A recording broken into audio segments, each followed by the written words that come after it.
Assalamualaikum warahmatullahi wabarakatuh. Waalaikumsalam warahmatullahi wabarakatuh. Innal hamdalillahi nahmaduhu wa nasta'inuhu wa nastaghfiruh wa na'udzu billahi min shururi anfusina was-sayyiati a'malina. Man yahdihillahu fala mudilla lahu wa man yudlilhu fala hadiya lahu. Nashhadu an la ilaha illallah wahdahu la syarika lahu wa nashhadu anna Muhammadan 'abduhu wa rasuluhu la nabiyya wa la rasula ba'da. Allahumma salli wa sallim ala nabiyyina wa habibina wa syafi'ina wa sayyidina wa maulana Muhammadin wa ala alihi wa ashabihi wa man tabi'ahum bi ihsanin ila yaumiddin. Amma ba'du. Para ummahat, ibu-ibu semua, kaum muslimat, a'azzakunallah wa iyaya. Alhamdulillahi rabbil alamin. Segala pujian dan syukur hanya milik Allah, Rabb semesta alam. Salawat beriring salam kita curah limpahkan pada Rasulullah sallallahu alaihi wasallam. Alhamdulillah, pagi ini kita kembali bisa duduk bermajlis setelah liburan yang cukup panjang. Dari sebelum Ramadan ya, kita tidak bermajlis Ramadan, Syawal, dan sekarang masuk bulan Zulqa'dah ya. Bulan depan sudah Zulhijjah. Nah, insyaallah pagi ini atau duha ini kita akan kembali mengkaji ilmu-ilmu Islam, terutama kelanjutan dari apa yang telah kita bahas sebelum liburan. Coba ibu lihat catatannya, kita terakhir belajar tentang apa? Najis. Selesai najis. Sekarang al-wudu. Wudu sudah belum? Hah? Sudah atau belum? Kayaknya sudah wudu. Sudah kan? Wudu itu sudah fadhailul wudu, keutamaan wudu. Sudah? Hah? Belum, baru sampai naris.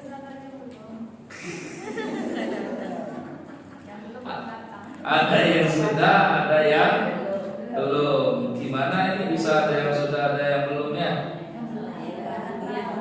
Nah, sekarang yang datang terus mana coba?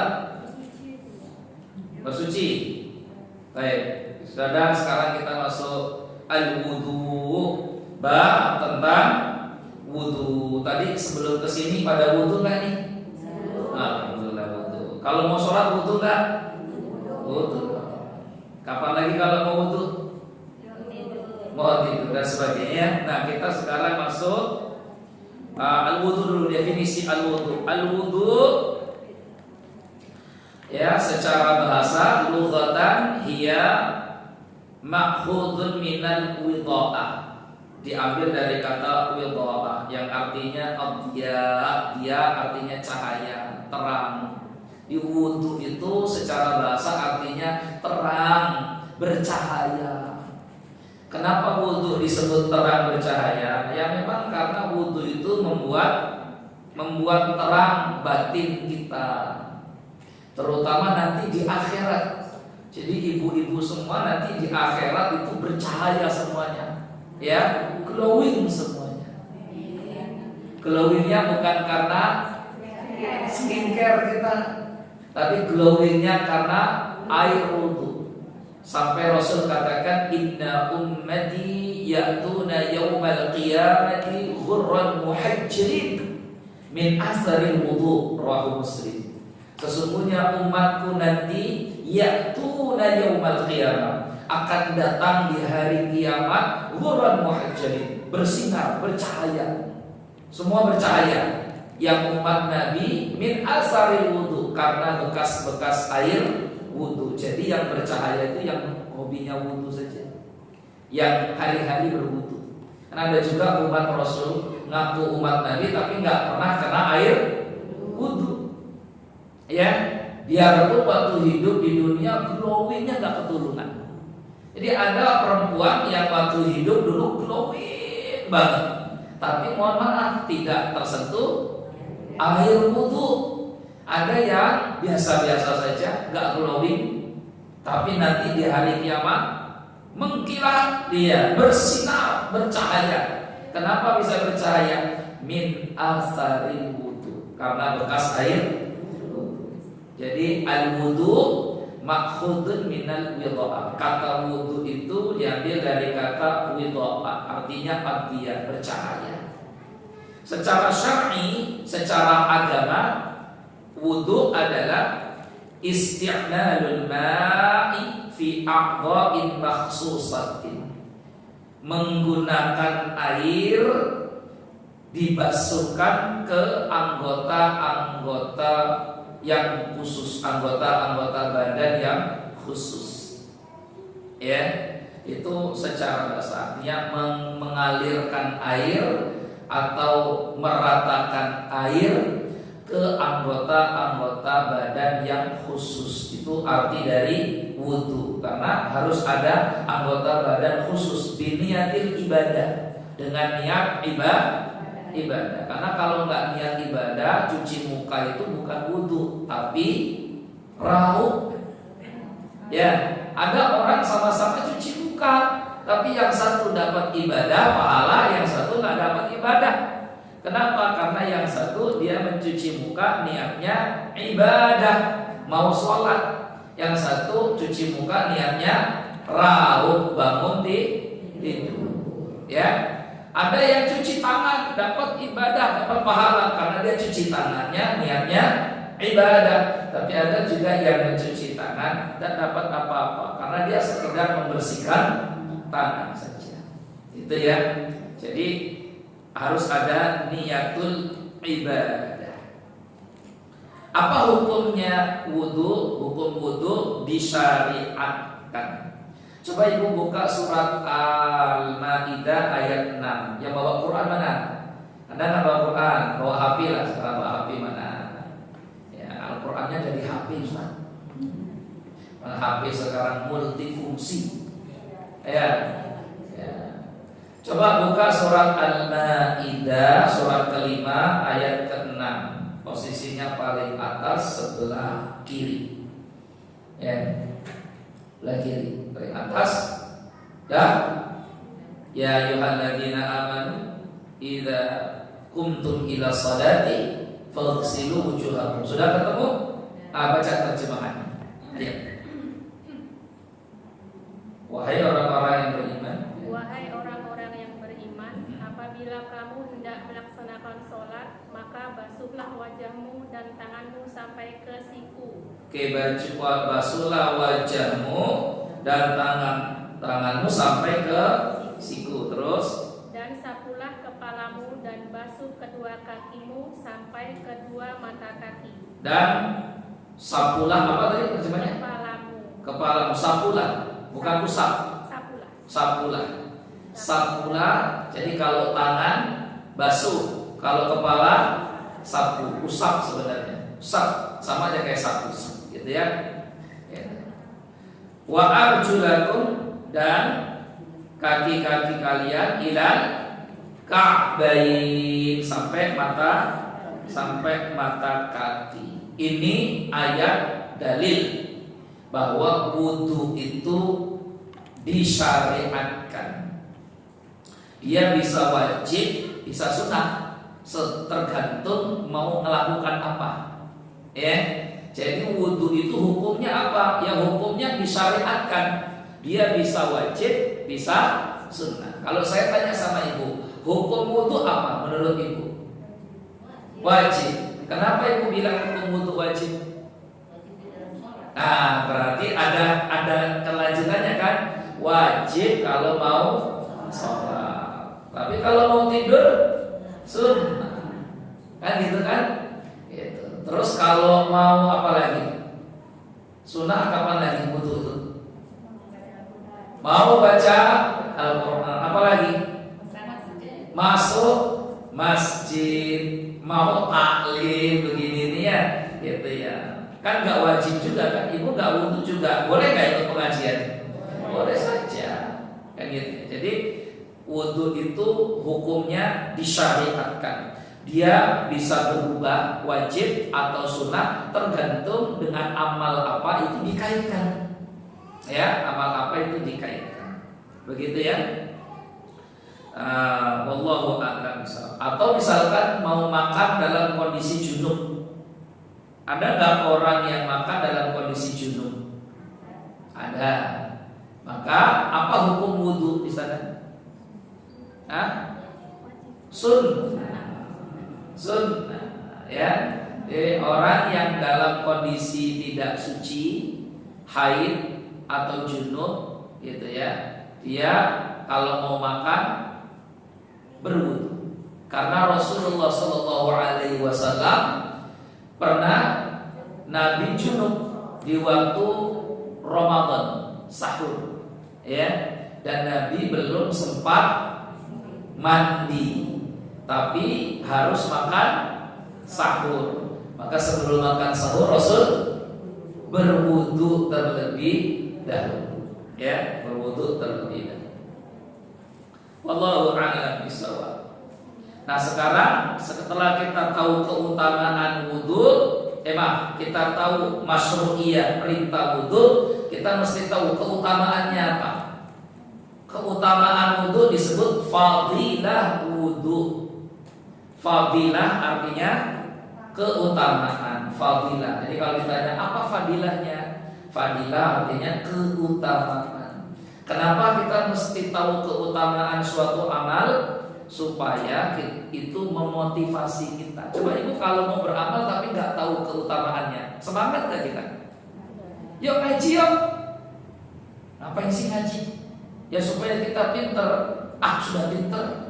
Akhirnya nggak semangat. Tapi kalau ayo ngaji yuk, ada nggak keutamaannya? Ada. Ibu tahu nggak keutamaannya ngaji ini apa? Dapat pahala. Itu kan kalimat paling umum. Dapat pahala itu kalimat paling umum. Pahalanya apa? Nah, itu kan yang harus kita cari tahu kan. Apa pahalanya orang datang ke masjid ngaji? Amal ibadah. Ya, satu tercatat pahala untuk dia, pahala umrah sempurna. Tercatat pahala apa? Umrah sempurna. Pahalanya sempurna. Karena Rasulullah sallallahu alaihi wasallam bersabda dalam hadis yang diriwayatkan oleh Imam siapa ini? Ya, saya cari dulu hadisnya. Baik. Ibnu Hibban, Nabi bersabda begini, "Man ghada ilal masjid." Siapa yang menuju masjid, la yuridu illa an yata'allama khairan, di mana dia tidak punya niatan kecuali untuk belajar kebaikan, au yu'allimahu, atau mengajarkan kebaikan. Jadi yang belajar dan mengajar sama. Di mana yang belajar tidak punya niat kecuali kebaikan, yang ngajar juga nggak ada niat kecuali kebaikan. Kana lahu mislu ajrin, kecuali baginya seperti ajar mu'tamir, orang yang umroh tamat sempurna. Di pahalanya seperti orang pahala umroh. Dalam riwayat yang lain bahkan dikatakan seperti pahala haji. Ya, ini salah satu alasan kenapa kita mesti semangat duduk di majelis ilmu. Datang ke masjid niatannya cuma untuk cari kebaikan. Datang itu. Jadi, itu bukannya pahala sholat isyraq, Ustaz. Pahala sholat isyraq juga sama. Sholat syuruk, di mana orang dari ba'da subuh ya, kemudian dia nggak pulang ke rumah, tapi tetap ada di masjid. Qa'ada yadhkurullah, dia duduk sambil berzikir atau baca Quran. Hatta tatlu asyamsu, hingga matahari muncul. Summa shalla rak'ataini, kemudian dia sholat 2 rakaat. Maka pahalanya seperti pahala umroh tamat, sempurna. Betul. Itu makanya orang banyak semangat setelah subuh nggak pulang ke rumah. Kalau ibu-ibu ya tetap di kamarnya, tetap di tempat musholanya. Ya, tapi di sana juga ada pahala yang sama seperti pahala umroh, yaitu bermajlis ilmu di masjid. Kalau niatannya ikhlas, cari kebaikan. Kan semangat mengetahui fadilah itu menambah semangat dalam amal. Sama seperti kalau kita tahu fadilah wudu. Apa keutamaan wudu? Banyak sekali. Fadilah wudu. Yang pertama, sababun li hubbillahi ta'ala, sebab Allah mencintai hambanya. Jadi kalau ibu disayang sama orang tuanya, seneng gak? Seneng. Kan gitu kan ya? Ada anak kita disayang sama ibunya, seneng gak ya? Seneng banget. Ibu disayang sama suami, biasa aja. Biasa aja seneng. Seneng kok, ya. Gitu. Kita punya guru, ini murid disayang sama gurunya, seneng gak kita? Seneng banget. Santri, siswa, siswi kalau disayang sama guru itu ngerasanya spesial, pinginnya masuk terus ke sekolah. Karena libur pun pingin tetap masuk, betul gak tuh? Tapi coba kita ini sama guru tuh gak suka, doanya tuh moga-moga gak masuk Pak Guru hari ini. Kalau gak sakit, kalau gak motornya banyak ledus. Ada aja doanya, karena kita sudah gak suka. Tapi coba kalau kita suka banget sama guru, gurunya gak datang, sedih gak kita? Sedih, ya, sedih. Itu cerita siswa yang memang punya rasa suka sama gurunya, seneng sama gurunya, itu asik sama guru gitu, seneng dia.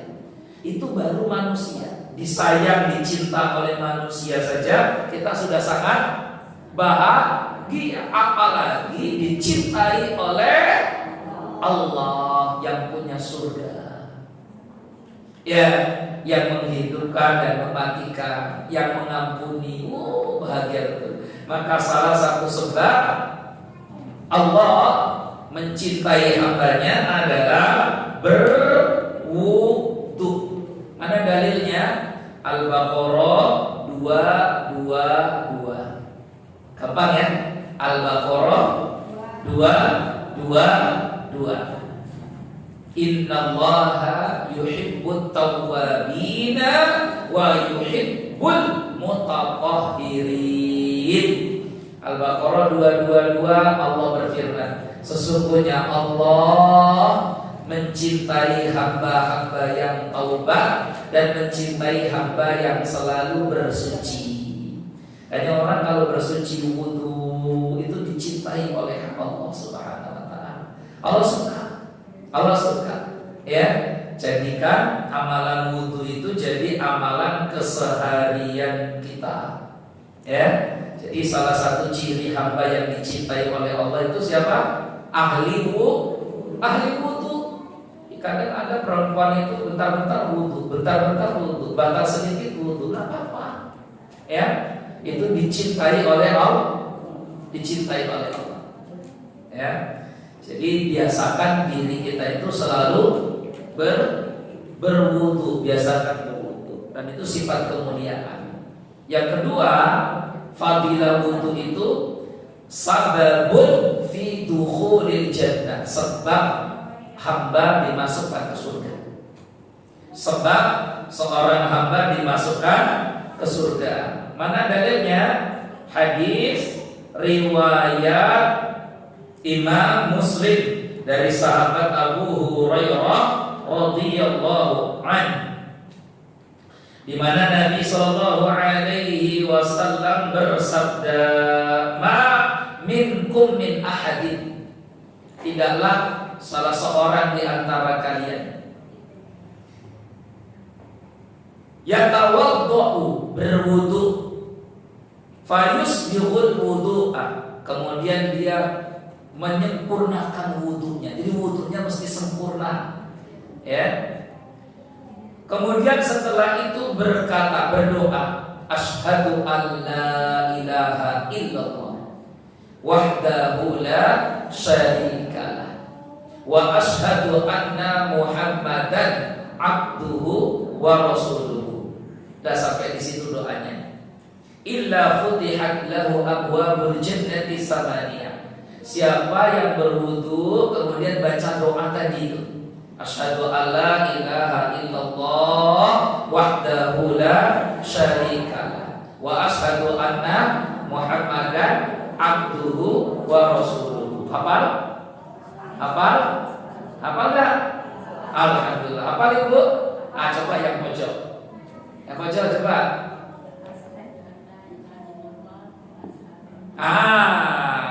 Kurang. Coba ulang sekali lagi. Asyhadu alla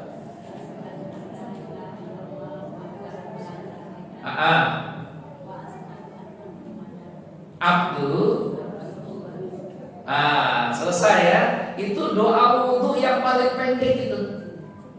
Hadis riwayat Imam Muslim paling pendek itu.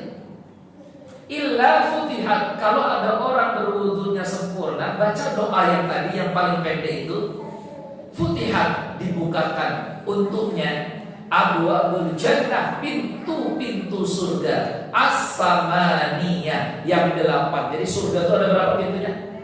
8. Amalannya singkat, ringkas, mudah, tapi pahalanya besar. Dibukakan pintu surga yang 8 untuknya. Masuk surga dari pintu mana saja yang dia mau. Masya Allah ya. Ustaz, kalau saya mau panjangkan doanya boleh tidak? Boleh, silakan ditambah. Allahumma ja'alni minat tawwabina waj'alni minal mutatahhirin. Riwayat Tirmizi. Ya, sampai di situ. Doa yang paling panjang sampai di situ.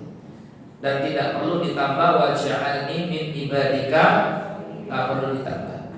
Kenapa? Karena itu mudraj.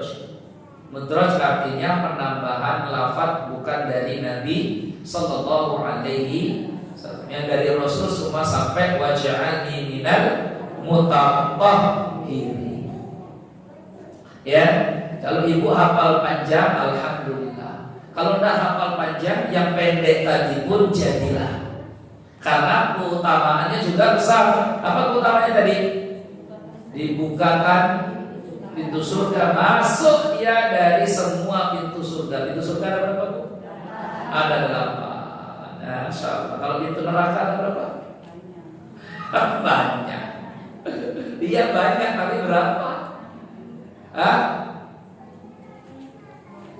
Berapa pintu neraka? Belum pernah ke neraka sih ya? Belum ya? Makanya gampang ya. Emang sudah pernah ke surga? Kok tahu lagi?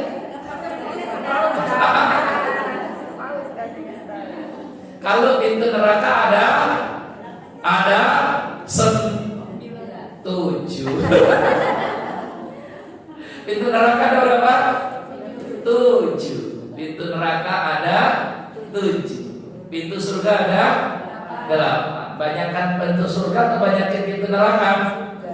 Pintu surga, tapi peminatnya banyak pintu neraka. Moga-moga kita semua masuk pintu surga. Amin. Ya, pintu-pintu ke neraka itu biarpun bayar mahal pun orang masih mau. Ya kan? Pintu-pintu ke surga orang kasih murah gratis, dapat snack pun yang datang sedikit. Ini yang bayar 800.000 sampai 11 juta pun orang ngantri.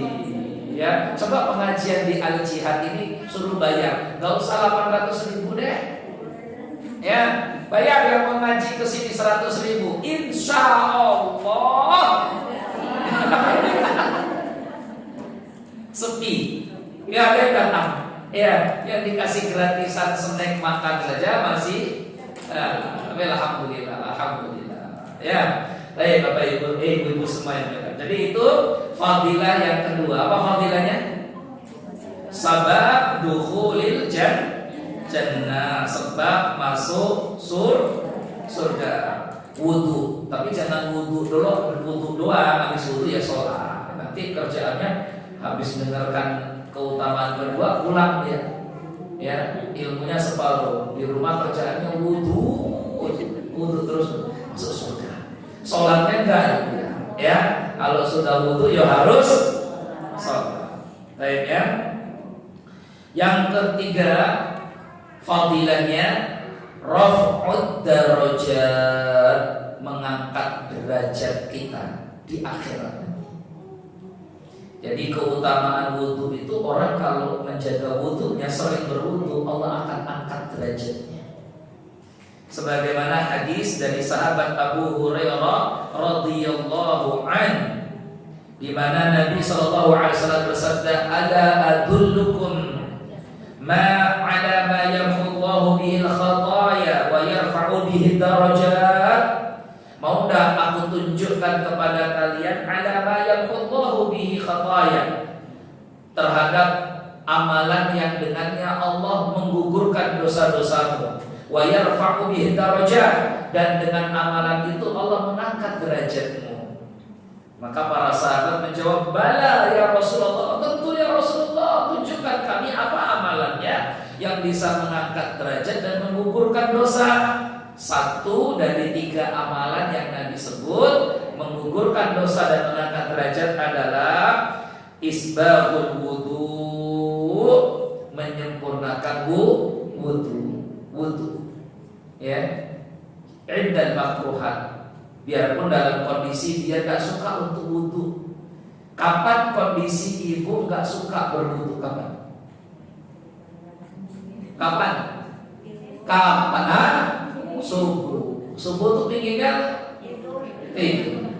Mau ketemu kesentuh air wudu tuh, apalagi musim hujan, ya cuacanya dingin, apalagi bu ada di puncak, ya begitu. Atau mungkin sedang musim salju ke Eropa, dingin banget, mau berwudu itu malas betul. Justru semakin berat dia berwudu, itu semakin tinggi derajat Allah naikkan, dan semakin banyak dosa Allah hapuskan. Kalau enggak begitu, kapan lagi? Waktu sakit. Ibu kalau sakit kesentuh air gimana rasanya? Gigil kan? Ya Allah, gigil. Tapi ini kewajiban. Kan orang sakit tetap wajib sholat. Dia berwudu, biarpun enggak wudu bisa banyak, dia wudu sedikit, yang wajib saja dia wudu. Ya, tangan, muka, kemudian kepala dan kaki. Udah, yang penting itu saja. Ya, maka wudu seperti ini dalam kondisi-kondisi begini, yarfa'ud darajat, mengangkat derajat kita semua. Pas derajat itu tingkatan. Derajat itu tingkatan. Manusia saja hidup di dunia, kalau derajatnya mulia, terhormat, ya bangga nggak dia? Bangga. Ini mah kalangan elit, derajatnya terhormat dia. Di dunia saja begitu tuh, berderajat-derajat kan. Apalagi di akhirat. Maka derajat di akhirat itu salah satunya ditentukan oleh amalan yang namanya wudu. Selain wudu, ada nggak amalan yang mengangkat derajat seseorang di akhirat nanti? Ada nggak ibu? Lalu selain amalan wudu, ada nggak nanti amalan yang bisa mengangkat derajat ibu, derajat saya di akhirat nanti? Apa? Baca Quran, hafalan Al-Quran. Tingginya derajat seseorang di akhirat itu ditentukan oleh banyaknya hafalan Quran yang dia punya. Gimana lah Pak Ustadz, hafalannya cuma trikul ini, qul huwallahu, qul a'udzu birabbil falaq, dan a'udzu birabbin nas.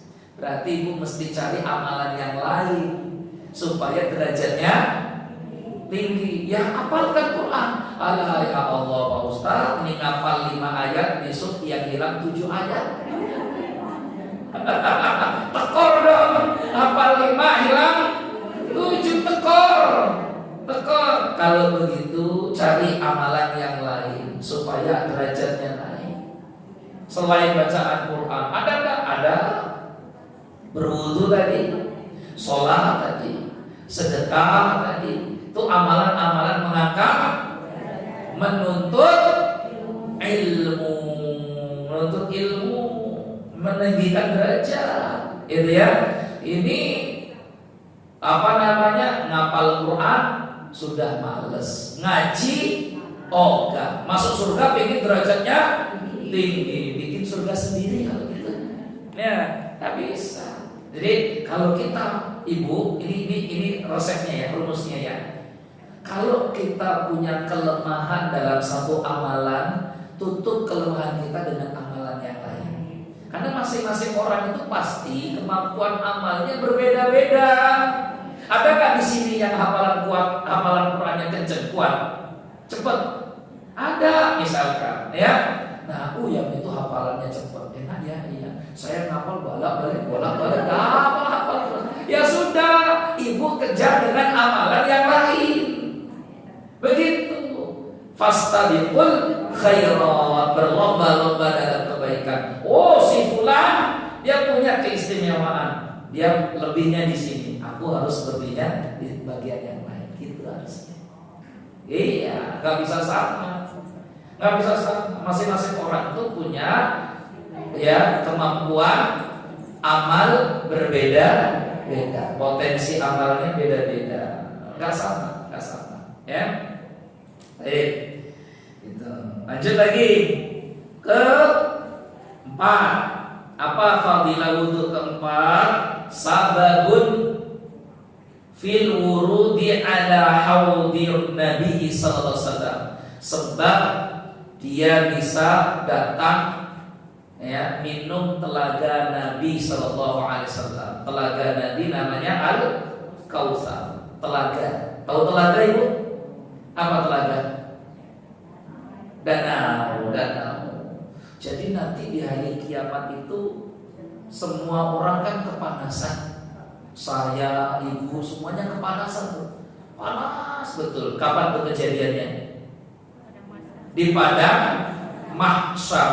Karena matahari didekatkan kepada kita sejauh 1 mil. Tudna syamsu yaumal qiyamati qadra milin. Kata Nabi SAW dalam hadis riwayat Imam Muslim, hari kiamat tuh nanti matahari akan didekatkan kepada manusia sejauh 1 mil. Kata perawi hadis, saya tak tahu yang dimaksud 1 mil itu mil apa. Apakah mil ukuran yang difahami oleh manusia 1 mil? 1 mil itu sama dengan 1,6 kilometer, atau 1 mil yang dimaksud mil celak. Karena dulu orang itu kalau mau mencelak matanya ya atau siwak ya ukuran siwak atau alat celak itu disebut mil ya. Jadi kalau kata orang kan karena bercelak mata kan celak kan, alat pencelak itu disebut mil atau siwak. Satu ukuran siwak kecil itu disebut mil. Maka kata guru-guru ngaji kita di kampung dulu, mataharinya tuh didekatkan 1 jengkal karena ini ukurannya 1 mil. Ya, gitu. Wallahu a'lam. Nanti kita ngalamin tak 1 mil itu mil jarak yang kita kenal hari ini. 1 mil itu artinya 1,6 kilometer, atau 1 mil celak atau siwak gigi tadi itu. Ya. Tapi intinya mau dia 1 kilo pasti rasanya sangat panas sekali. Kita saja hari ini matahari ini miliaran atau nggak tahu berapa di jaraknya. Mana guru biologi, guru fisika sini mana? Ada nggak? Ada nggak guru di sini Bu? Coba yang guru, berapa jaraknya bumi sama matahari sekarang? Nah, bingung juga kan? Nantilah kita buka Google. Panas nggak rasanya sekarang Bu? Panas, apalagi kemarin ya. Bulan-bulan kemarin itu rasanya apa? Panas betul, karena matahari sedang dekat dengan bumi, gitu kan ya, panas betul. Padahal itu Tidak mungkin 1 mil. Bagaimana nanti kalau didekatkan 1 mil? Panas betul, terik. Ada nggak tukang cendol di padang mahsyar nanti? Nggak ada. Tukang dawet? Nggak ada. Nggak ada. Semuanya panas betul. Kehausan kita. Ada orang yang tenggelam dengan dosa-dosanya lewat keringatnya jadi. Ada yang keringatnya hanya sampai separuh dan sebagainya. Maka dalam kondisi haus, setelah itu selesai di padang mahsyar, 50.000 tahun lamanya di padang mahsyar. Ya, 50.000 tahun. Coba ibu buka Quran surat Al-Ma'arij juz 29. Juz 29 surah Al-Ma'arij. Sa'ala sa'ilun bi'adabi waqi'. Juz 29 ketemu ayat keempat. Ketemu? Ta'rujul malaikatu, malaikat pada hari itu artinya ada. Ayat keempat atau kelima itu? Keempat. Apa artinya ibu? Para malaikat dan Jibril harus menghadap kepada Tuhan dalam sehari setara dengan 50.000 tahun. Tuh, satu harinya di padang mahsyar nanti malaikat Jibril sudah naik menghadap Allah. Ya, sudah ya Allah, manusia semuanya sudah kelelahan ya Allah. Mereka semuanya kesulitan, mencekam, ada yang tenggelam karena dosanya banyak, ada yang begini, ada yang begitu, macam-macam modelnya. Ada yang bangkit nanti kepalanya keledai, badannya manusia, ada yang macam-macam. Ya, kan begitu kan dikabarkan oleh Nabi Shallallahu Alaihi Wasallam. Siapa itu yang suka mendahului gerakan imamnya waktu sholat? Ya, ada lagi yang mohon maaf ditancapkanlah bendera di bokongnya, di pantatnya, namanya bendera kedustaan. Makin banyak sering dia berbohong, makin tinggi benderanya. Makin besar kedustaan dan kebohongannya, makin besar benderanya. Innalil ghadirin liwa yaumal qiyamah. Bagi setiap pembual, pendusta, pengkhianat akan ada bendera ditancapkan di pantatnya di hari kiamat. Dan seburuk-buruk pendustaan, sebesar-besar kedustaan, bohongnya pemimpin kepada rakyatnya. Makanya ada pemimpin yang paling cepat masuk surga, pemimpin yang adil. Tapi ada juga pemimpin yang nanti malu di hari kiamat, ya, karena suka membohongi rakyatnya. Misalkan ini kita nggak nyebut siapa-siapa ya, ini hadis. Maka hadis-hadis begini ini paling nggak suka didengar oleh pemimpin. Mau pemimpin dari level camat sampai yang paling tinggi. Kan pemimpin semua kan itu kan? Iya. Gitu. Hadis-hadis begitu tuh males, nggak mau didengar. Kalau ustaz ceramah nyampaikan hadis begitu, besoknya nggak diundang lagi. Nggak usah undang ustaz itu, kenapa? Emang nggak ada hadis yang lain? Suruh nyampaikan hadis yang lain lah. Keutamaan syukur, keutamaan sabar. Nggak mau mendengar hadis-hadis tentang kepemimpinan. Padahal itulah hadis yang harusnya mesti banyak didengarkan oleh para pemimpin. Siapa yang membohongi rakyatnya nanti di hari kiamat, itu hadis-hadis sahih. Di Bukhari Muslim saja bertumpuk hadis begitu. Tapi hadis begitu paling nggak suka didengar. Kalau ibu kan biasa-biasa aja dengernya. Kenapa? Lawang kita ini rakyat bukan pemimpin, makanya nggak enak. Jadi pemimpin itu nggak enak, nggak enak. Ya, gitu. Nah kita balik lagi ke sini. Ya, sampai mana tadi? Ya, orang yang berwudu keutamaannya Allah takdirkan al-wurud, mendatangi telaga Kausar. Dalam kondisi haus begitu kita butuh air. Umat Rasulullah butuh air, umat yang lain juga butuh air.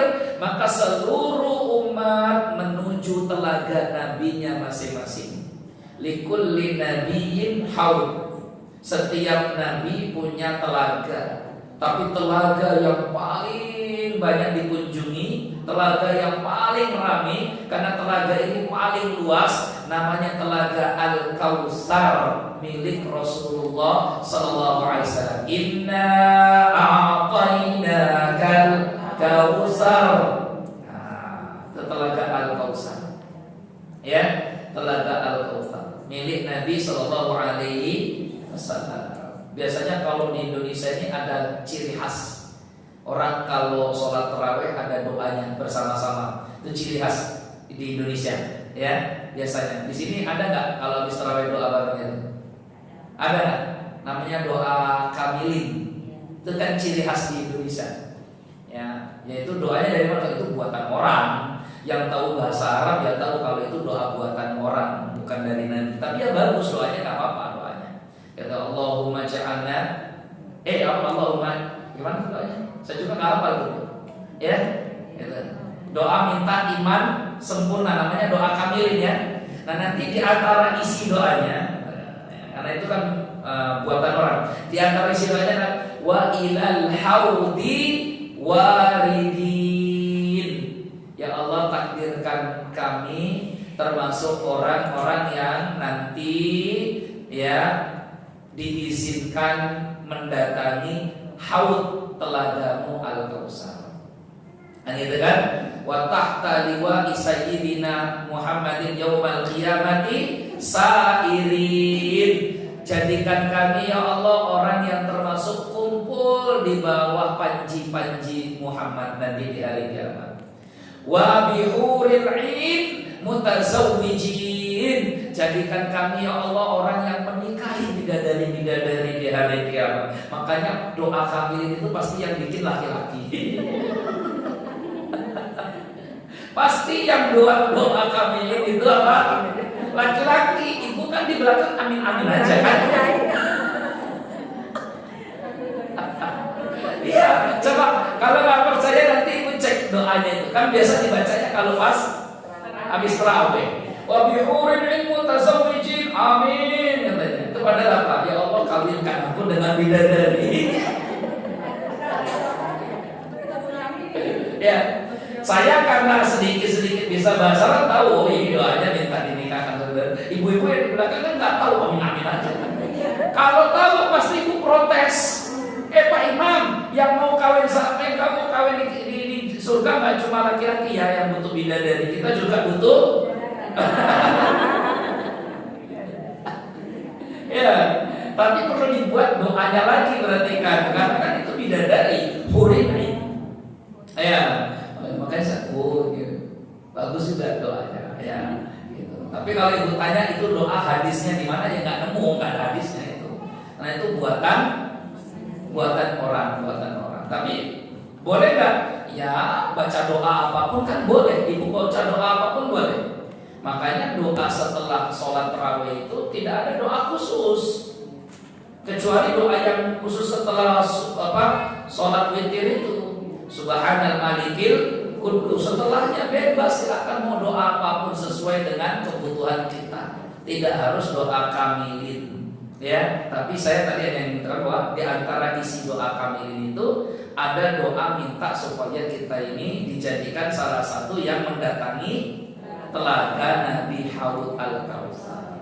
Akhirnya kan sekarang tahu kan ya, oh berarti itu isinya minta dikawinkan sama bidadari.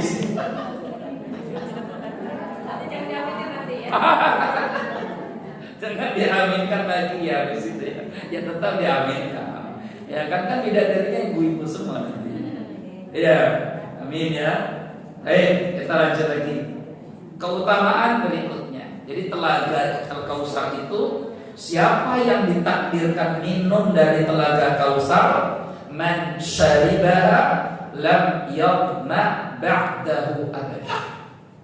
Siapa umat Nabi Muhammad yang ditakdirkan minum telaga Al-Kautsar, maka dia tidak akan merasa kehausan selama-lamanya.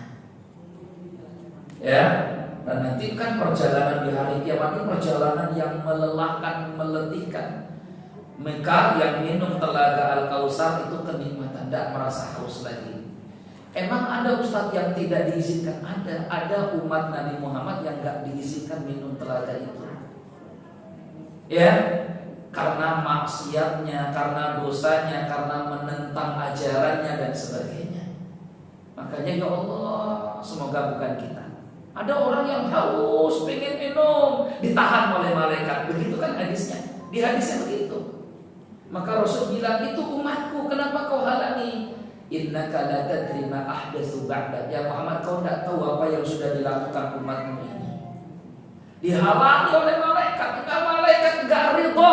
Ada orang ini minum dari telaga Nabi. Ya Allah, laki apa perempuan dosa? Enggak tahu, tak laki tak perempuan. Makanya taat kita pada Allah, nurut kita pada Rasul. Insya Allah ketaatan ibu, nurutnya saya, Allah Rasulnya, ya itu akan mempermudah kita. Boleh diizinkan minum. Apa perasaan kita ketika kita kehausan, nggak ada yang bisa kita minum, terus kita lihat tetangga sebelah punya air, ya yang lain boleh karena disukai, yang kita nggak boleh karena nggak disukai. Apa perasaan? Rasul nggak izin, malaikat nggak izinkan. Suhkan kata Nabi, celaka ya, celaka karena nggak mau nurut, nggak mau ngikut. Nabi katakan sholat, dia nggak mau sholat. Nabi perintahkan belajar, ngaji, dia nggak mau ngaji. Nabi perintahkan puasa, dia nggak mau puasa. Coba bayangkan, disuruh sholat, nggak mau sholat, padahal umur sudah tua. Ya, gitu. Istrinya sudah capek, kasih nasihat, sholat mas, sholat. Anak-anak kita juga banyak. Kamu ini kepala keluarga, pemimpin, harus kasih contoh. Ramadan yang lain puasa, dia nggak puasa. Puasa mas. Kamu ini pemimpin keluarga. Islam kan, Islam. Pengen masuk surga nggak? Pengen bareng-bareng nggak kita nanti sekeluarga? Pengen. Maka harus puasa, harus sholat. Bayangkan kalau ibu punya suami nggak mau sholat, nggak mau puasa, gimana coba? Sementara itu pemimpin kita, pemimpin keluarga kita, teladan anak-anak kita, apa perasaan? Sedih, ya.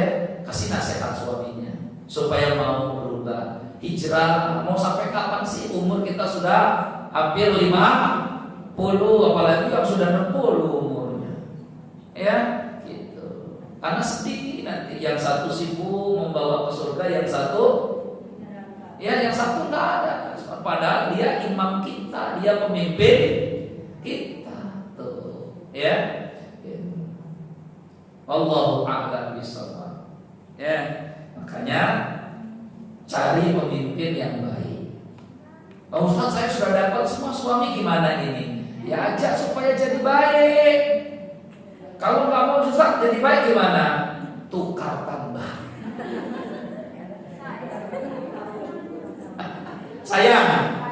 Sayang. Ya nasibnya ibu lah kalau begitu. Kalau sudah begitu jangan ngeluh. Ustaz, gimana ya, saya punya suami tapi disuruh sholat nggak mau sholat, puasa pun nggak puasa. Ya Allah, gimana? Kadang tuh ya Allah, saya bisa marah, serba salah. Ya sudah, nasibnya ibu lah. Ya, nasibnya ibu lah. Ajak pelan-pelan kalau begitu. Maka paling berat itu ngajak mendakwai keluar. Itu paling berat. Ya, gitu. Makanya ajak bareng-bareng, karena kita masuk surga ini bareng-bareng, nggak sendiri. Nggak sendiri. Coba buka Quran surat Ar-Ra'd. Ibu buka surat Ar-Ra'd. Surat Ar-Ra'd, surat ke berapa itu? Surat ke-13. Ya. Surat ke-13.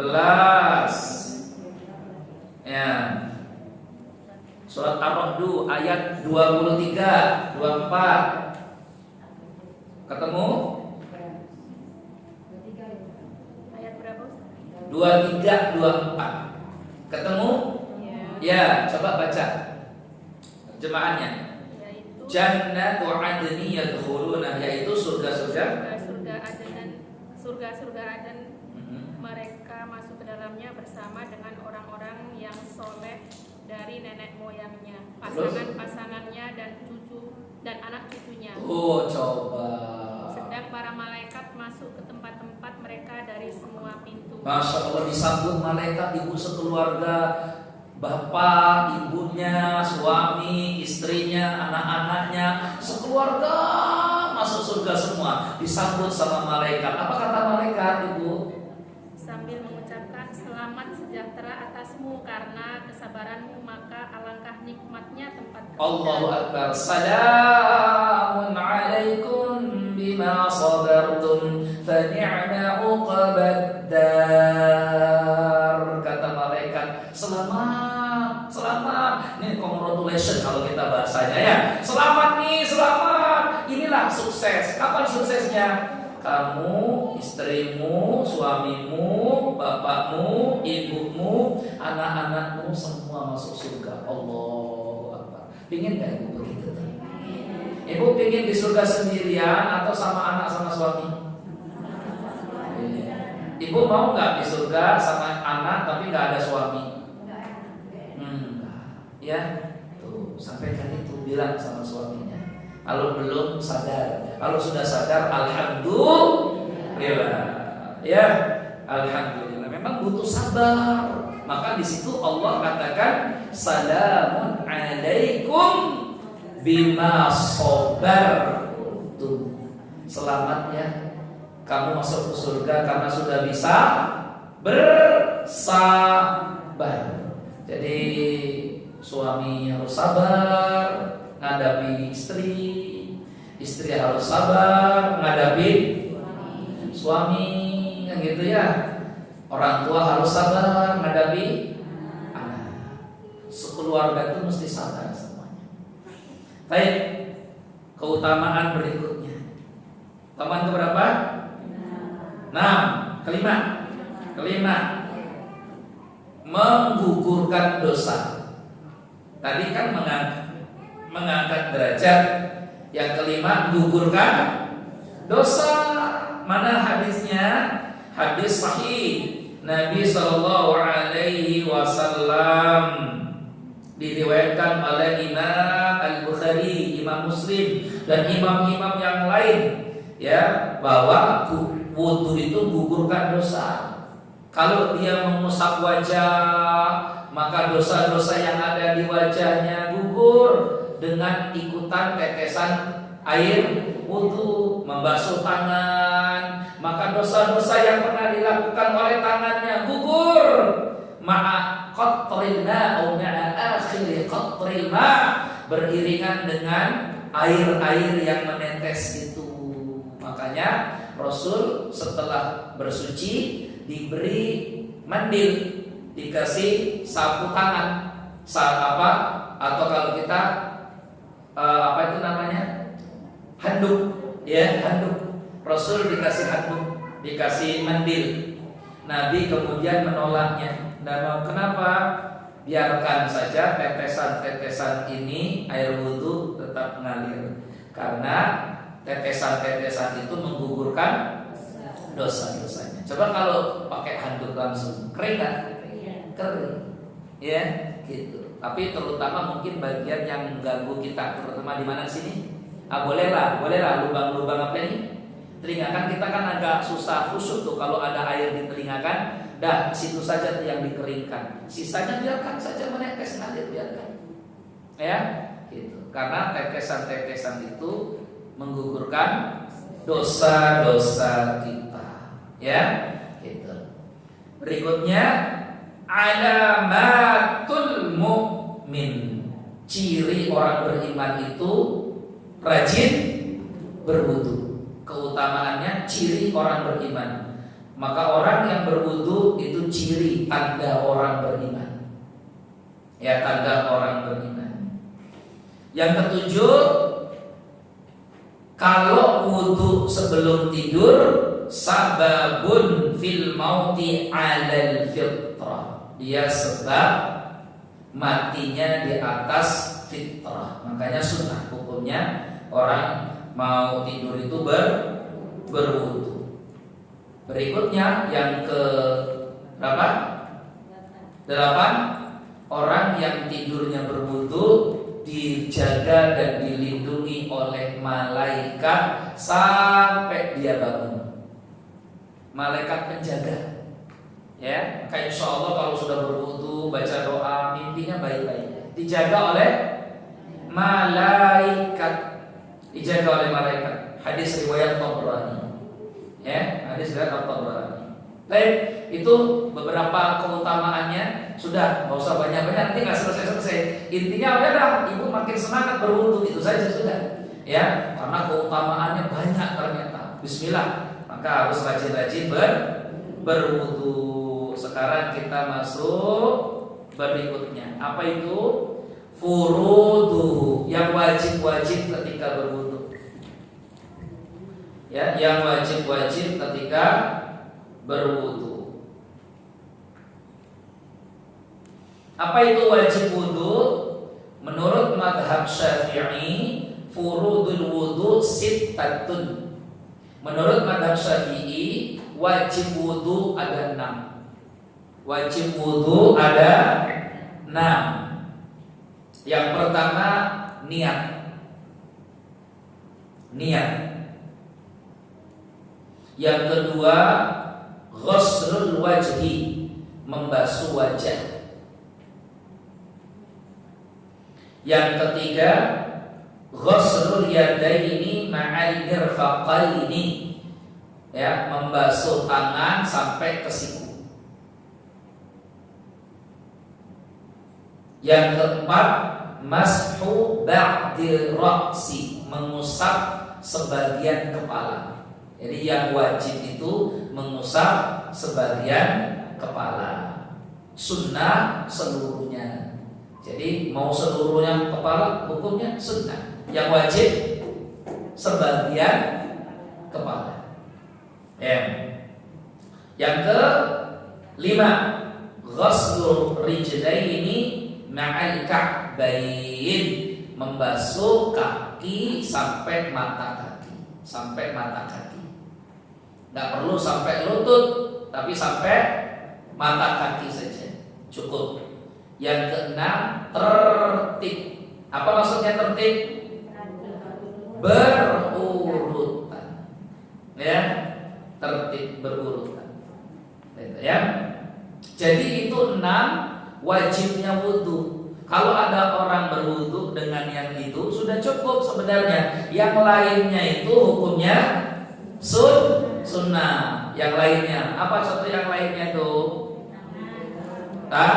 ini ya, apa yang namanya nih? Nyela-nyela. Terus apa lagi? Ya, istinsyak hidung, bersihkan hidung. Terus apa lagi? Kumur-kumur. Terus apa lagi? Lubang telinga. Itu sebenarnya semuanya hukumnya apa? Sunnah. Karena yang wajib ya cuma ini tadi yang wajib. Jadi kalau ibu berwudu seperti ini minimal wudu. Sudah sah. Kapan kita wudu begini nih biasanya? Biasanya kami praktekkan ini kalau di kendaraan. Di kendaraan ya. Udah di kendaraan itu nggak apa-apa, nggak sempurna amat, toh air sedikit. Ya. Dan tempatnya nggak memungkinkan, misalkan sudah pakai ini saja. Ya, ambil air sedikit, niat, langsung ke wajah sedikit, terus kemana? Tangan, terus rambut kepala, selesai, terus kaki, selesai sudah. Ya, itu wudu paling minimal, fardu wudu, yang wajibnya wudu itu. Itu ya, yang wajibnya wudu. Baru yang lain itu sisanya sunnah. Terutama orang sakit. Orang sakit ini kan mau yang simple, praktis saja. Maka yang sakit tidak apa-apa tuh pakai ini. An-niyatu, apa itu niat? Yushtaratu fil wudu an-niyatu. Niat dalam wudu itu hukumnya wajib. Kenapa? Li'annahu ibadatun mahdhah. Karena ini ibadah mahdhah, harus wajib. Niatnya untuk apa? Niatnya untuk sholat, ya, atau untuk raf'ul hadas asghar, itu harus ada niat wudu. Maka orang kalau berwudu harus hadir niat dalam hatinya mau berwudu. Harus hadir, nggak bisa kalau nggak ada niatnya nggak sah. Ya, ibu ngusap-ngusap tangan saja, ngapain itu? Ya mau ngusap-ngusap saja, ya sudah berarti nggak wudu. Maka niat dalam hati harus hadir, saya mau wudu, gitu ya. Baik, karena yang paling penting, yang paling wajib itu niatnya dalam hati. Di lisan, di mulut itu hanya kalau dia belum datang khusyuk dalam hatinya. Di dalam mazhab Syafi'i itu kalau hatinya belum khusyuk, belum hadir niat, maka boleh dibantu pakai mulut. Jadi fungsinya lisan itu liyusa'ida al-qalba, untuk bantu hati. Kalau hatinya sudah hadir, ya cukup, tidak apa-apa, tanpa harus ada lisan. Karena seandainya pun lisannya salah mengucapkan niat, yang dijadikan hukum bukan yang di mulut tapi yang di hati. Contoh, ada orang salah mengucapkan niat, lisannya salah, kepelitut. Ya. Sholli sholatan maghrib arba'a raka'atin mustaqbilal qiblati, begitu kan ya? Itu arba'a raka'atin, dia salah mengucapkan karena dia nggak bisa bahasa Arab mungkin, begitu ya. Jadi dia buat niat sholat maghrib itu berapa tadi? 4. Padahal sholat maghrib berapa? 3. Ya, tapi dia salah mengucap pakai mulut. Ya, sah nggak sholatnya? Sah, karena yang dijadikan ukurannya bukan 4 di mulutnya, tapi 3 yang ada di hati. Dari situlah kita paham inti niat itu yang ada di hati. Yang diumumkan dengan lisan itu bukan niat, bukan. Kita ini suka sering salah, ya, menganggap bahwa ucapan lisan itu nih, padahal itu bukan niat. Orang kalau berucap itu belum berniat, baru hanya ancang-ancang. Kalau kita tuh pemanasan, karena niat yang asli ada di dalam hati, ya. Gitu. Boleh nggak dilafalkan, Ustaz? Ya. 2 mazhab mengatakan boleh. 2 mazhab tidak pakai lafal. 2 mazhab yang mengatakan boleh itu mazhab Syafi'i dan mazhab Hambali. Sebagian, Hambalinya sebagian. Tapi kalau Syafi'i iya. Makanya karena mayoritas di Indonesia ini mazhabnya Syafi'i, banyak yang melafalkan niat. Tapi itu bukan niat ya. Saya ulangi lagi ya Bu ya. Melafalkan niat itu bukan niat, karena niat yang sebenarnya yang ada di hati. Jadi kalau hatinya sudah pas, mantap, hadir, ya sudah, tidak perlu juga diucapkan, nggak apa-apa. Gitu. Kalau mau diucapkan ya sudah, memang dalam mazhab Syafi'i begitu.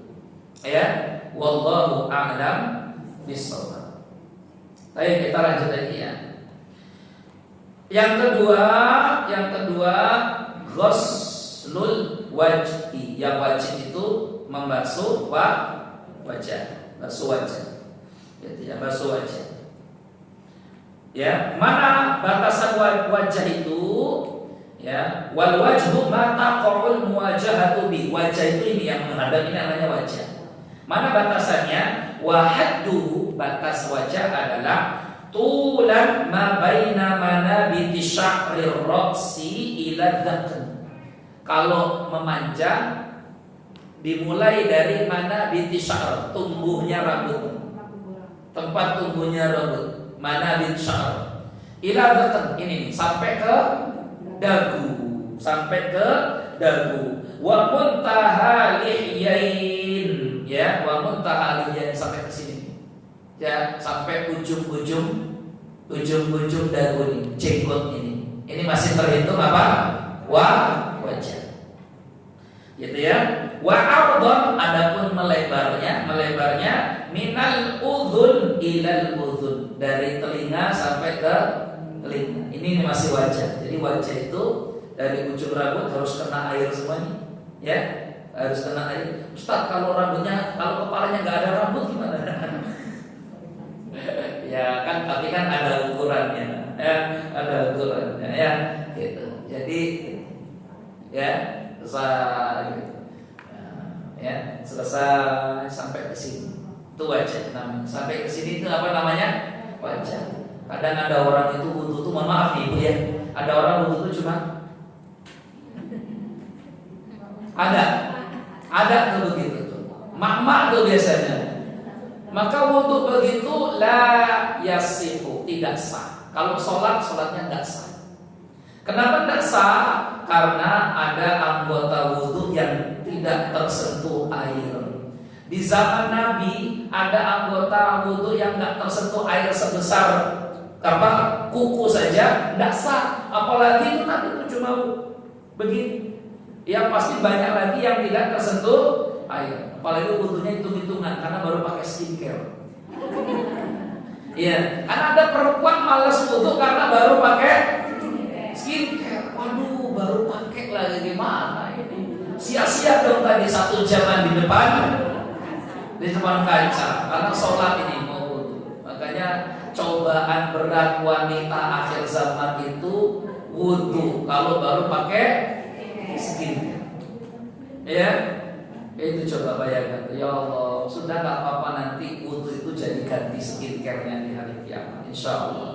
Ya, sayang amat kan gitu. Maka kalau begitu jangan pakai skincare kalau mau sholat daripada harus dikorbankan sholatnya. Nah, sholat nggak boleh dikorbankan.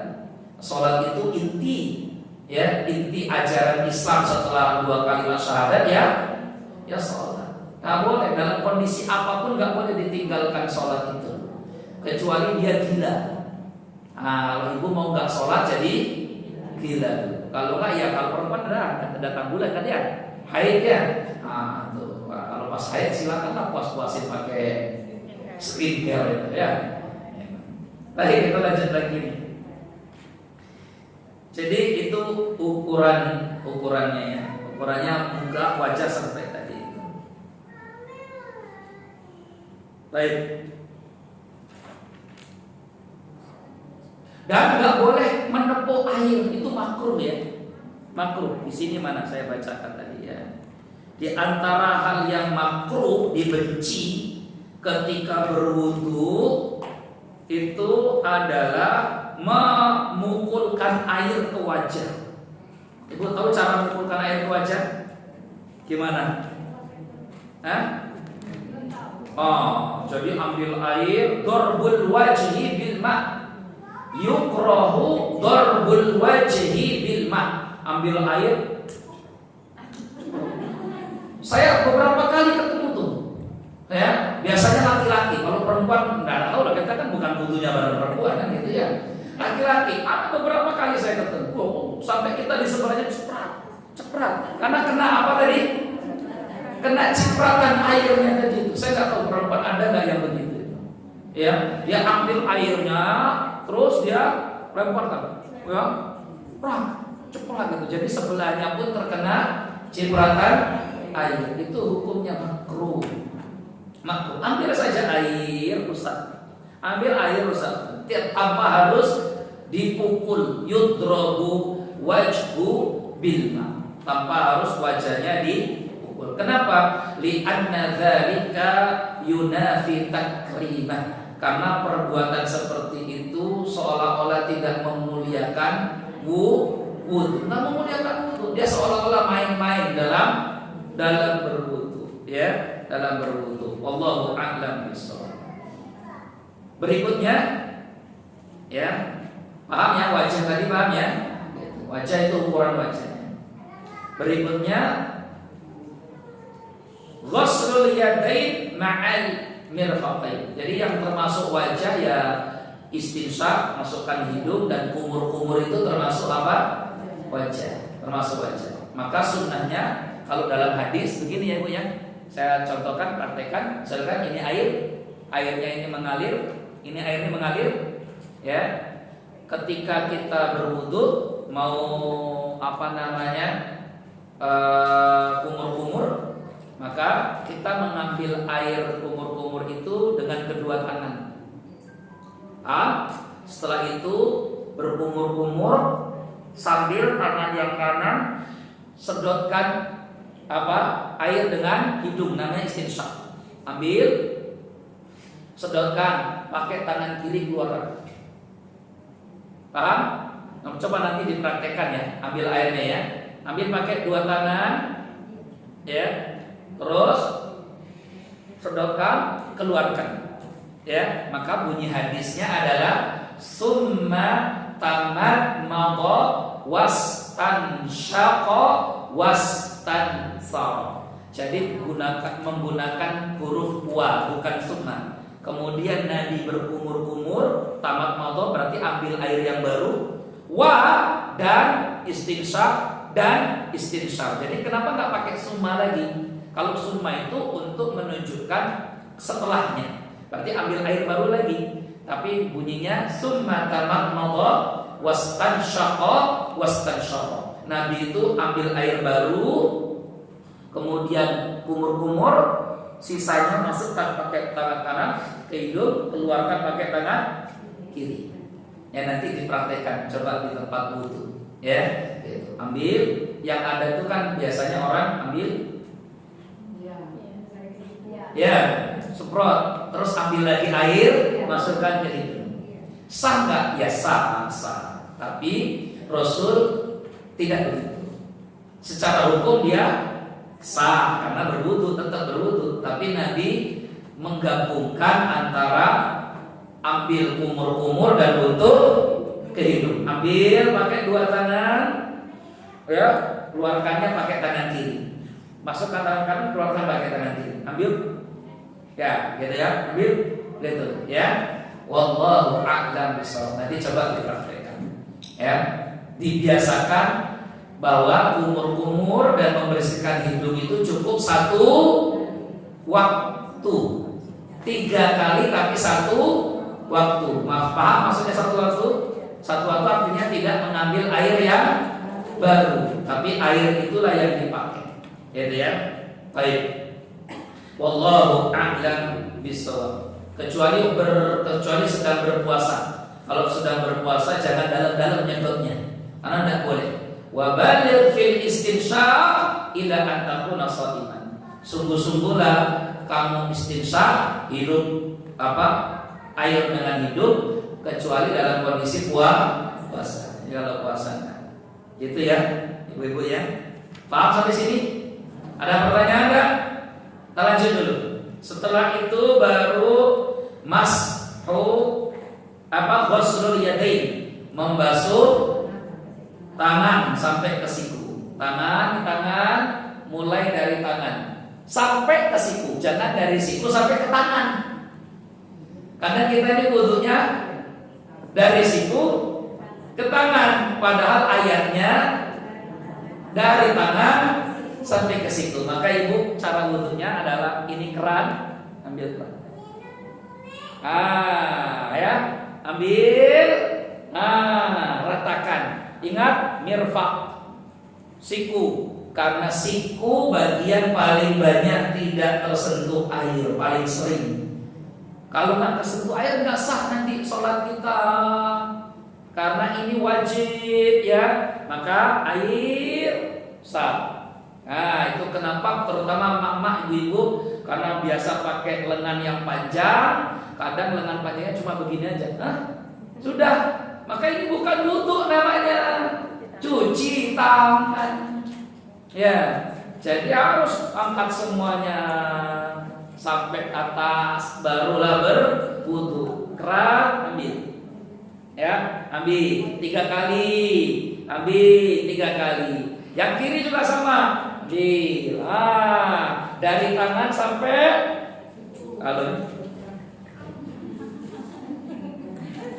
ya, ini dari siku sampai sah enggak Ustaz? Sah, tapi la yuwafiqu biwudu'i Rasulillah. Secara hukum sah, tapi tak sama seperti wudunya. Ayatnya bunyinya begitu. Wah, ya. Apa kata Al-Quran tadi itu? Ya, faghsilu wujuhakum wa aydiyakum ila. Ila artinya ke. Kalau menuju ke itu berarti ada awal sampai ke, ya. Gimana caranya? Berangkat dari sana ke sini. Kalau dari sini ke sana namanya pulang, nggak jadi sampai, ya gitu ya. Gitu. Jadi boleh nggak? Ya secara hukum sah, tapi ya kurang sempurna, karena yang sempurna dari ujung. Ibu biasanya wudunya dari mana? Dari gini, dari sini, dari sini gini. Ya, biasanya banyak begitu tuh. Ya sudah, sekarang nanti diperbaiki. Ya yang kemarin sah tetap sah, karena yang penting kan airnya kena semua kan gitu ya. Tapi kita ingin bagaimana bisa lebih baik ketika beribadah. Mulai dari atas, basuhkan ke bawah sampai siku. Terus begitu. Paham? Baik. Ya, 3 kali. Cukup 3 kali saja, jangan berlebih, karena kalau berlebih itu zalim. Ya, sekali sah kalau sudah basah semua. 2 kali, boleh 3 kali bagus, gitu ya. Tapi jangan berlebihan sampai 4 kali. Wallahu a'lam bishawab. Baik. Kalau ingkanal khatam yamna'ul ma, kalau dia pakai cincin, ibu pakai cincin enggak? Nah, kalau dia pakai cincin, yang cincin itu menghalangi air, ya lam yasih al wudu, wudunya tidak sah. Wa yajibu izalatul wasf, dia harus melepas. Kalau tidak melepas, tahrikul khatam, dia boleh gerak-gerakkan cincinnya. Jadi kalau ibu nggak gerakkan nanti nggak sah. Ibu kalau wudu cincinnya dilepas atau digerak-gerakin, atau nggak digerakin dan nggak dilepas, didiemin aja, dilepas, aman dilepas. Alhamdulillah kalau dilepas. Kalau nggak, boleh nggak dilepas tapi digerak-gerakkan. Saya pakai jam, ya kalau berwudu jamnya dilepas, itu ya, karena ini menghalangi orang, ya menghalangi air masuk. Padahal ini wajib berwudu ini semuanya harus kena air. Kenapa ini harus di sela-sela? Al-Baroji. Kenapa harus di sela-sela? Supaya semuanya masuk, semuanya masuk. Wallahu ta'ala a'lam bishawab. Wa in quti'a ba'dul yad, seandainya tangannya putus-putung, fayajibu ghuslu ma baqiya minha, maka yang wajib membasuh tangan yang sisa. Tangan yang sisa. Gitu ya. Gitu. Wallahu ta'ala a'lam. Lanjut. Paham sampai sini? Wa in kana li syakhsi asba' zaidah, kalau seseorang punya jari tangan yang berlebih, wajib ghusluha lil ihtiyat fil ibadah, maka wajib pula jarinya yang berlebih tadi dibasuh juga dengan air wudu untuk kehati-hatian. Karena yang wajib kan jarinya cuma 5. Ternyata dia jarinya ada, kan bisa ada itu. Saya punya teman jarinya 6, ya, gitu ya. Ya kan qadarullah, Allah takdirkan begitu. Ada yang di tangan, ada yang di kaki. Yang wajib itu di mana-mana jarinya berapa yang dibasuh? 5. Tapi dia ada 6. Maka yang 6 ini sisanya gimana ini? Ya, maka di sini dikatakan untuk kehati-hatian, maka jari yang lebih itu dibasuh juga. Kehati-hatian saja. Ya, biarpun 5 itu sudah sah ya, untuk kehati-hatian. Wallahu a'lam bishawab. Itu tadi tentang tangan sampai ke siku, ya. Laki dan perempuan sama hukumnya. Yang terakhir, setelahnya mashu ba'di ra'si, yang wajib adalah mengusap. Jadi usap saja. Kalau kepala itu cukup diusap saja, ya, gitu. Kalau mau dibasuh ya dibasuh boleh juga, tapi diusap pun sudah cukup, sudah sah. Usap itu gimana sih usap? Ambil air nggak usah banyak pun, ini air nih misalkan. Itu saja sebenarnya sudah sah, ya, gitu. Karena kepala cukup diusap, maka ayatnya wamsahu, usap, gitu ya, usap saja. Biruusikum, kata Imam Syafi'i, di ruusikum, sebagian rambut kepala kalian. Makanya dalam mazhab Syafi'i sebagian yang wajib itu sebagian, gitu ya. Kalau seluruh kepala ya lebih bagus, lebih sempurna. Tapi kalau enggak, sebagian pun sudah cukup, ya. Jadi enggak perlu disalah-salahkan dan tidak perlu saling menyalahkan. Kadang ada yang wudunya kepalanya semua. Saya ini yang berwudu pakai semua kepala, ya.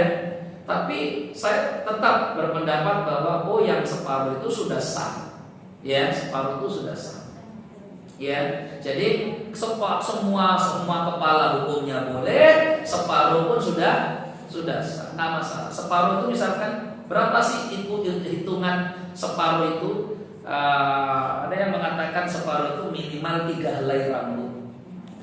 Ya, jadi kalau ibu ambil air terus dimasukkan ke sini, ya sudah kena lebih dari ratusan rambut itu sudah sah hukumnya, sudah sah.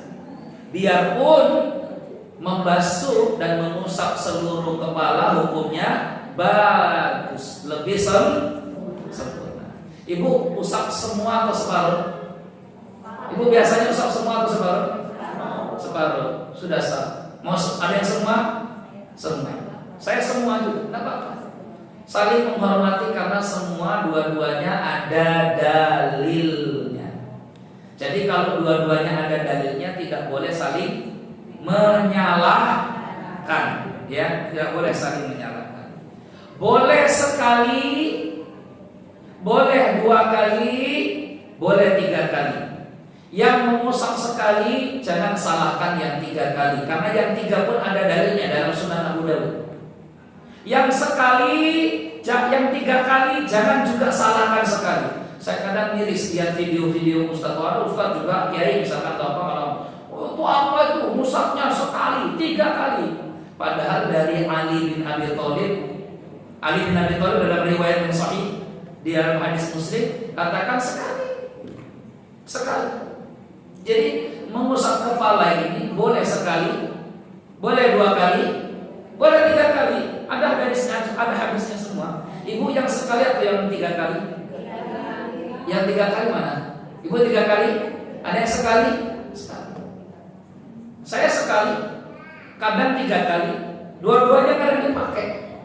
Ya karena memang ada hadisnya sekali sah. Ali bin Abi Thalib riwayatnya sekali, 3 kali juga ada dalilnya. Jadi sama-sama, semuanya sama. Kepala itu boleh sekali, boleh 3 kali. Wallahu a'lam bishawab. Ya. Wa in kana 'ala ra'si ghita, kalau di atas kepalanya ada penutup topi atau jilbab atau apa, la yuridu naz'uhu atau la yuridu naz'ahu, dia tidak mungkin untuk melepaskan tutup kepala itu li'udhrin, karena adanya uzur. Apakah karena waduh ini tempat wudunya campur Ustaz, saya laki-laki saya perempuan kumpul semua di sini, sementara kalau buka jilbab berarti buka aurat, itu berarti uzur.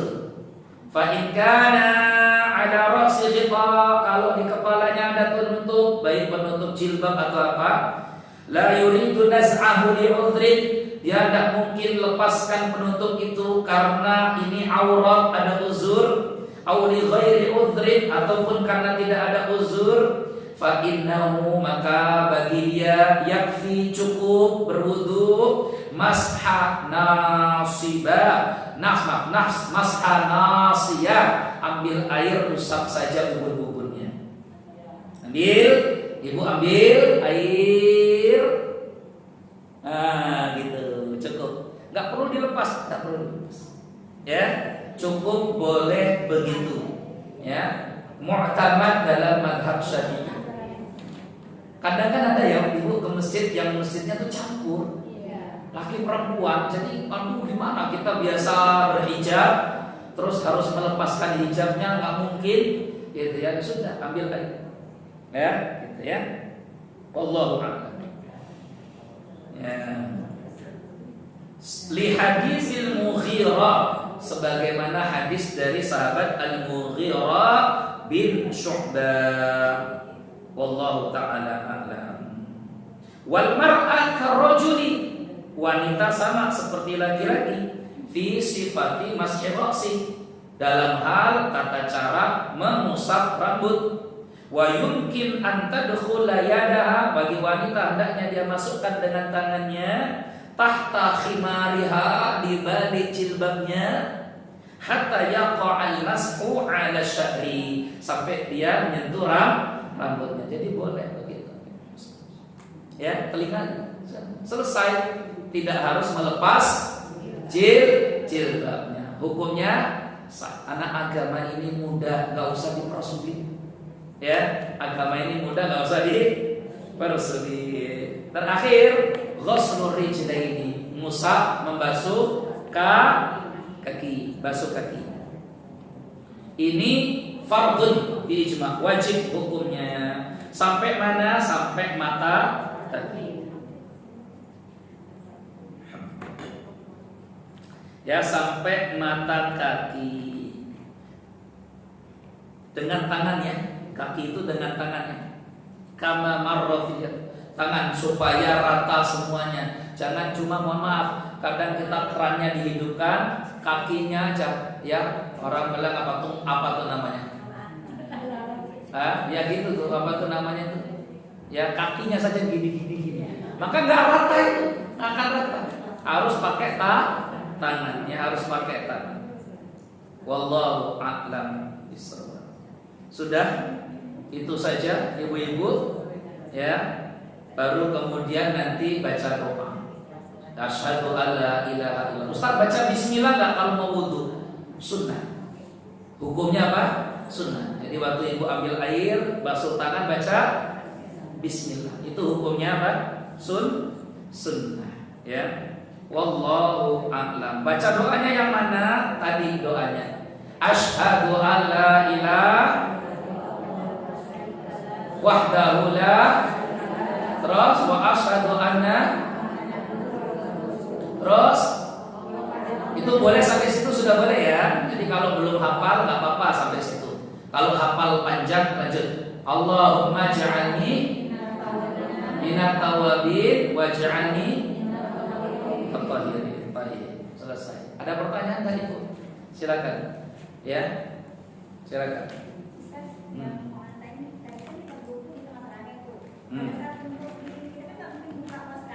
Iya. Waktu di mana? Waktu di tempat duduknya campur gitu. Nah kalau rambut gampang di pos kaki. Iya. Apa dilepas? Maksudnya ada kesempatannya kalau emang nggak mesti kan kalau Kalau kaki gimana kan ya? Pos kaki ini masalahnya. Ibu bikin saya repot jawabnya ini ya. Ya, karena saya belum pernah merasakan wanita kan gitu, ngerasakan jadi wanita tuh gimana. Kalau laki-laki tuh wudu tuh enak-enak aja. Ya, gitu.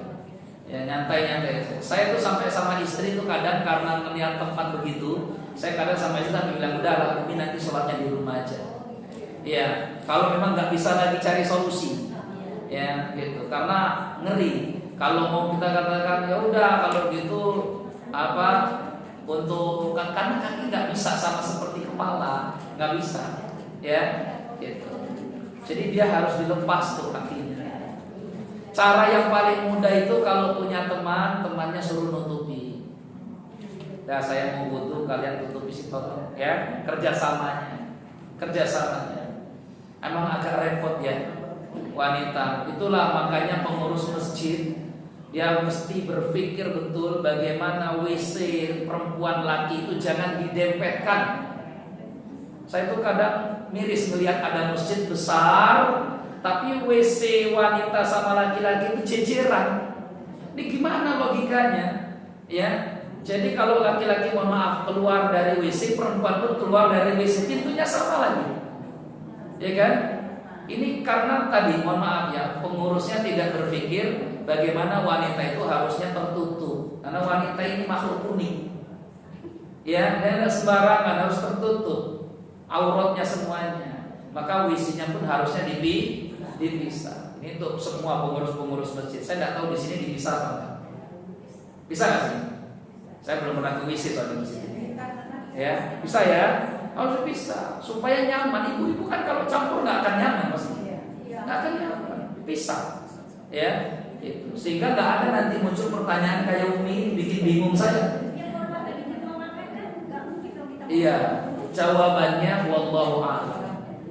Dah, jawabannya kalau nggak memungkinkan, ya sudahlah, Umi tunda dulu sholatnya daripada harus membuka auratnya, ya tunda. Yang penting jangan sampai keluar waktu sholat, ya gitu. Atau solusi-solusi yang tadi.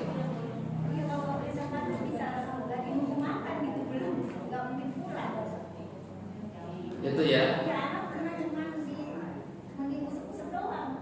Diusuk-usuk terus dia banyak usuk-usuknya di mananya? nggak rata. Iya. Ya berarti ya nggak bisa. Iya. Anak kira Harus buka. gitu sama kayak sebulan. Enggak, kalau hoof itu bukan kaos kaki. Hoof itu dari kulit. Ada hoofnya. Saya punya hoof di rumah. Itu dari Pakistan. Dari kulit, bukan dari kaos kaki. Ada. Ya, gitu. Hoof itu seperti sepatu kulit zaman Nabi. Ya, gitu. Jadi kaos kaki itu bukan hoof karena dia berongga. Kaos kaki itu berongga, air pun masuk. Kalau hoof enggak, air nggak masuk. Gitu ya. Dia sama seperti sepatu tapi dari kulit yang biasa dipakai oleh orang Arab zaman dulu tuh untuk pergi-pergi kemana-mana. Nah, jadi kaos kaki bukan hoof, jadi nggak bisa, beda dia. Ya, itu. Ibu meyakini nggak kaki itu aurat? Nah, saya tanya dulu masalahnya. Ibu yakin nggak ikut pendapat kaki itu aurat yang harus ditutup? Yakin? Ya sudah, kalau begitu nggak boleh, haram hukumnya. Karena kaki itu kan ada khilaf. Kalau menurut mazhab Hambali, Syafi'i itu aurat harus ditutup. Kalau menurut Hanafi kan itu bukan aurat.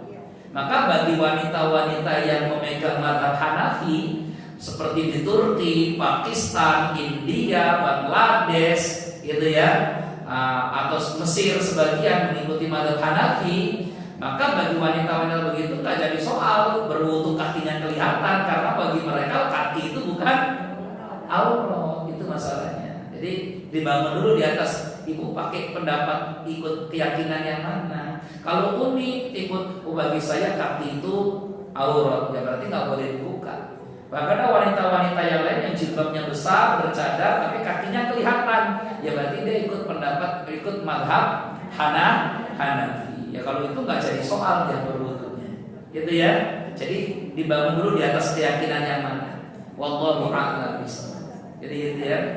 Saran saya kalau nggak memungkinkan ya sudah ditunda sholatnya. Toh kita tidak mengakhirkan sampai waktu keluar, tapi masih dalam waktu sholat. Kan waktu sholat itu ada waktu afdol, awal waktu, ada waktu jaiz, boleh, yaitu dalam waktunya tadi. Zuhur dari jam 12 sampai jam 3. Kan itu artinya masih boleh.